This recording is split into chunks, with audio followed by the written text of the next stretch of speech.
Hello everyone, and welcome back. This is part 2 of our how to get the most out of your video. And this part we're going to cover a free video editor called Videopad. Now personally I use Sony Vegas. I discovered this yesterday and have had a chance to play with it a bit, and it does quite well for free. It does have quite a bit of transitions and effects built in, and it is free and licensed for non-commercial use, so keep that in mind. Now Sony Vegas does offer a few more features. However, it's approaching $500-ish. Now it's nice to be able to edit with all the features you'd like to have. However, a $500 bill in your pocket is a great thing too. So our goal here is to keep that money. Let's keep that $500 for ourselves for the meantime, and be able to produce a nice quality video without breaking the bank. So I'll put a link in the description of this video where you can download Videopad editor, install that, and then follow along with me. I'm going to go over just some basics that should get most people started, and if you follow along with the previous video and on how to install the Huffy YUV codec, you should be able to follow along quite well. So I'm going to launch this, and we'll see that by default it's prompting us that we need to certify that we're using this program for non-commercial use, and we're going to answer yes, and then we're going to create a new project. Alright, now in our new project we've got a window. This area here is where we're going to import our footage that we intend to edit. So I've got another monitor going here, and I'm just going to drag in a piece of footage to the screen, and it will import that. Now this is non-destructive. It's just referencing your footage. It does not in any way edit or manipulate or change your original footage. So you always want a non-destructive editor, and this one, as well as most today, are non-destructive. So I'm going to go over a few basics. This is your viewport where you can actually get a look at the clip that you have selected. So if you had multiple clips in your project, you'd be able to click on them and then play, scrub through them, and view them here.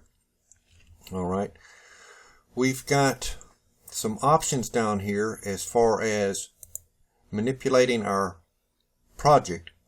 Because this footage came in at 1920 by 1080, it by default has selected that size for our project. You want to pay attention to that. You never want, for example, if you're working with 1080p footage, you don't really want to work with it in a 4K project. In a sense, you're upsizing and you're going to degrade your quality. You always want to work in the native resolution, with an exception of, for example, if you're working in a 1080p project and you have 4K footage in it, you can use that 4K footage because obviously it's a lot larger in its dimensions. So in effect, you can pan around and zoom in on that 4K footage within your 1080p timeline.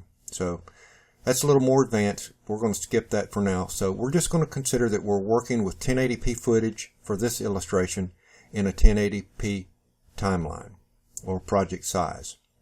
Okay, so this software is pretty neat in the sense that we can drag this into our timeline where we plan on working with it, and it creates a thumbnailed hierarchy of the layout of the video. Okay, we've got our scrub head here. This, and you'll see this in a lot of editing software where we can click along our timeline and advance through our footage. You can also click and drag through your timeline and get a look at your footage that way. Now, keep in mind that this scrub ability, so to say, has a lot to do with the processing power of your computer, the video graphics card as well as the processing CPU. So you're not always going to get smooth scrub when you're scrubbing through your video.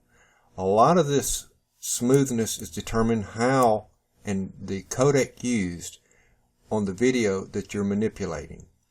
For example, majority of modern video is captured using the H.264 codec, which offers a very good quality retention while reducing the file size, and that's important for uploading. However, it's not the most suitable editing codec. It's not what's preferred in regards to editing. It's not smooth. It doesn't have some of the parameters a file needs, such as an Apple ProRes codec or a Cineform codec or a Avid DNX HD codec. So but just keep that in mind. Your scrubbability isn't going to be buttery smooth like you might hope it would be, just depending on the strength of your computer. So we've got our scrub head where we can play through here. And what we've got is also the option, if you hold your mouse over your timeline, if you use your roller wheel and roll in and out, basically you can zoom in and out on your timeline. Okay, see I'm rolling in and I'm zooming out, getting a little bit closer. And what that does, that getting a little bit closer allows me to be a little bit more precise, in a sense, go frame by frame on my timeline. Zooming out, I'm less precise. Okay, now we may want to, let's say for example we're going to bring in another video, or let's use this illustration. We're going to shorten this video. Let's say that let's pick a piece that we'd like to have. Maybe just a little bit around this lake. So what we'll do is we're going to grab the front of this video. See how my pointer turns into in a sense, a cropping or manipulating the timeline. I'm going to click on the very front of that video and I'm going to drag it to my scrub bar, and you see how it snaps to that. And in a sense what that has done is it has eliminated that first portion of the video.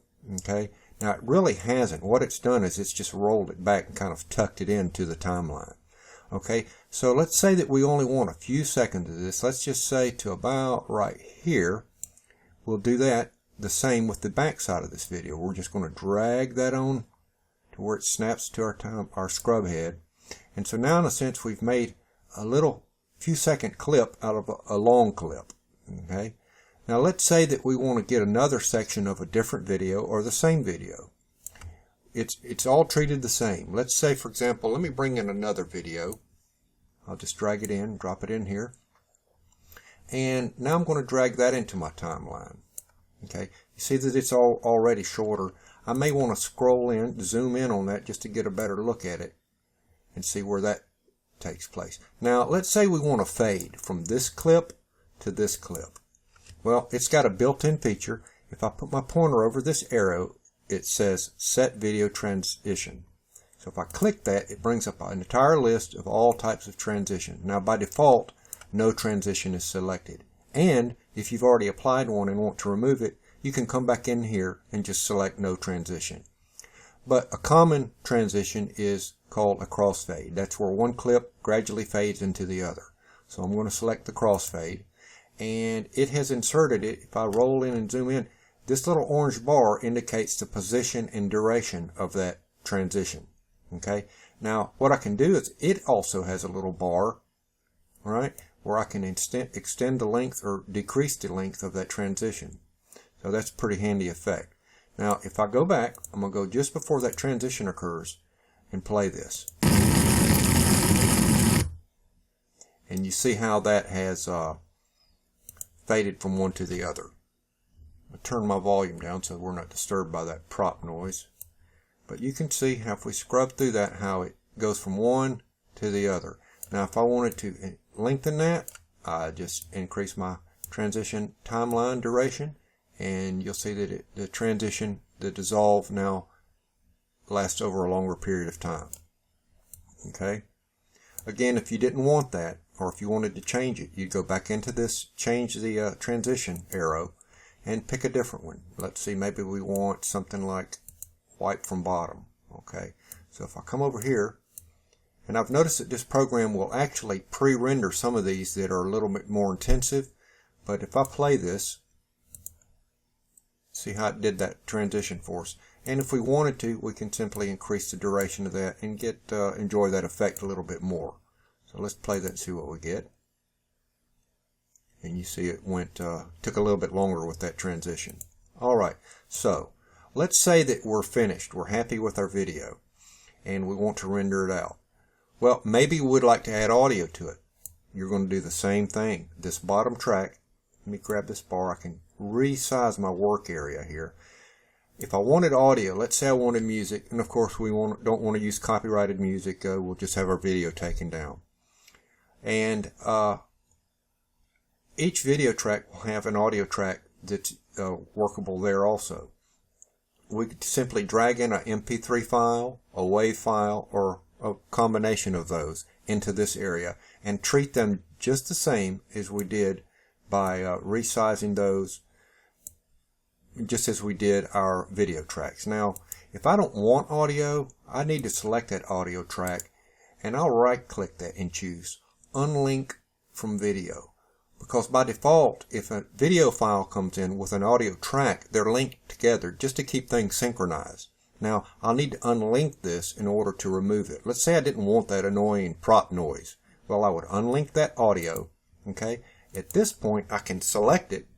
You'll see how that it's colored when you selected it, and just simply hit delete on my keyboard. Now I've removed that audio track so that if I were to play that, that audio would be gone. All right. Now let's do one more thing. This is going to cover some basics for you. But let's say that I did not want this piece of the video from the right of my scrub head over.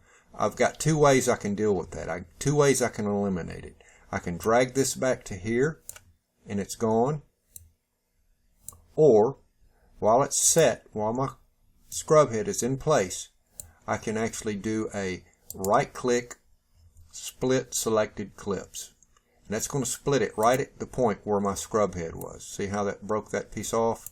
Right? Now, if I want to get rid of that, I'll just highlight it and hit delete. Okay. Now, again, it only removed that in the sense that it kind of tucked it back underneath itself. Okay. So here's our original footage that we brought in. And so we're good. Now, rendering this out. I'm going to call this your initial render, where we're going to keep the best quality, because typically a program like this does not render favorably in regards to sharing it on social media. It does a rather sloppy job. It selects all the parameters for you, and its goal is to make this thing as small as you can and upload it. Well, we want to do that, but we want to keep the quality, and there's a way to do that. Okay, so let's say that we're happy with the length of our video, and we're now going to export this out for our first render and prepare it for our final render. We're going to use the Huffy YUV codec. Now, that is an intermediate codec that's goal is to produce a lossless render. Now, lossless renders are huge in file size. I've seen 10-minute videos be 80 gigs in size. And all that has to do with the motion in your footage and the colors involved. The more motion, the more colors, you can expect a larger file size. So, we're going to go ahead and render this out. And to do that, you've got a few areas that you can do this up top. You've got export, or you've got file. Let's see, file, export video. Okay, you're going to get the same results. Okay, so we're going to export it as a file, and it's going to be a video file. Now, here's where you're going to select your Huffy YUV codec. First thing you want to do on this screen is verify that your resolution is proper, that it matches your project. We're working with the 1920 by 1080 footage, therefore we're good. Okay, that's the resolution. And you see how already it's trying to determine that we're going to send this to YouTube. It really doesn't have an idea what we're going to do with it. But this is the example where I say a program by default wants to take control over what you're doing. And it's even got the time or my frame rate incorrect. It's just trying to optimize this in a way that it thinks is best for you. Well, we're going to change that around a little bit. First off, we're going to make sure that we are on that 1920 by 1080, right? That YouTube is insignificant for what we're going to do, the phrase YouTube. We're going to select that. We're going to change our frame rate to 60, which is what we shot in, okay? We're going to make sure that we've selected the AVI container. All these are not codecs. They are containers. They're actually extensions, you know, like you'd have a JPEG extension or a document extension. These are containers that support a variety of codecs. Okay, so we're going to select the AVI container, and we're going to go under encoder options, and we're going to, under our video compressor, which is another term for codec, we're going to, in our menu, we've got a variety of types of codecs we can select from. If you've watched the previous video on how to install Huffy YUV, you should now have it in this list of video compressors / codecs. Select your Huffy YUV codec and leave everything else you see here by default. For example, if I were to change my sound compressor to, let's say, uncompressed, watch here. It will automatically change my codec. See how it's changed it? We don't want that. We want to go back in and select Huffy and leave it by its default sound compressor that it has selected for us. Okay, so once we've selected Huffy YUV, enter OK. Now we're going to browse to where we want to save this file. I'm going to save it. I've created a folder on my desktop called New Folder, and I'll just call this Original. Okay, and we'll go ahead and save that and verify everything's good. If you want, you can even peek into here one more time to make sure it hasn't changed, that Huffy is still selected, and it is. I'm going to answer OK, and I'm going to click Create. It's going to now render out that, and it could take some time. Huffy is not fast, and I've seen a 10-minute video take an hour and a half to render. That's okay. Sometimes these things aren't something you can just sit back and watch. You might just go do something else and come back. But we've got a short clip, and it's going to render rather quickly, and then we'll take a look at it. It is virtually going to be the same quality as our original footage straight off of our camera. You won't see any difference in degradation of quality at all. You will, however, notice that your transitions are in effect. So keep that in mind. Our whole goal here is to keep that quality the whole time that we're manipulating our footage and preparing it for its final render, in the sense that the final render will be something that we keep or that we plan on uploading to YouTube or Vimeo or other social media outlets. Now, keep in mind that when you upload something to YouTube, it's going to recompress it again. So you're going to want to feed YouTube the absolute best quality you can, considering that it's going to re-encode it and degrade your quality in some effect. Facebook is horrible. They absolutely destroy your footage. Vimeo is probably the best, but in most cases viewed a lot less than YouTube. So it just depends on your preference and how and who you want to share your video with, and the quality that you hope to retain. So we're about finished here, and when it's done, we're going to look at it, and we'll play that in Windows Media Player Classic. I prefer that because when you install Windows Media Player Classic, it provides you with a variety of different codecs, and I'll put that in a different video later on in this series, how to install Windows Media Player Classic along with the K-Lite codecs. Alright, so that's complete. I'm going to answer OK. I'm going to minimize my desktop, and in this new folder I've got what we've just rendered. Okay, now if I put my pointer over that, we can see that we've got a 5.51 gig file size. Now that's huge for a 47-second clip, but we've not lost any quality. We've retained every bit of our original quality. So keep in mind, when you're doing videos, 2, 3, 4, 5-minute videos, you can be up into 70, 80, 90, 100 gig size. So you're going to need the hard drive space for that. So keep that in mind. So I'm going to play this, and you can see that we've not lost any quality.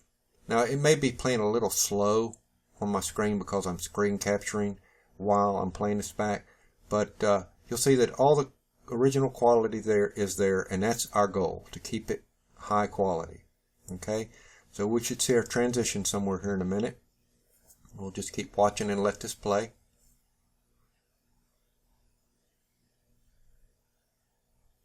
And so we're about to end of that first clip.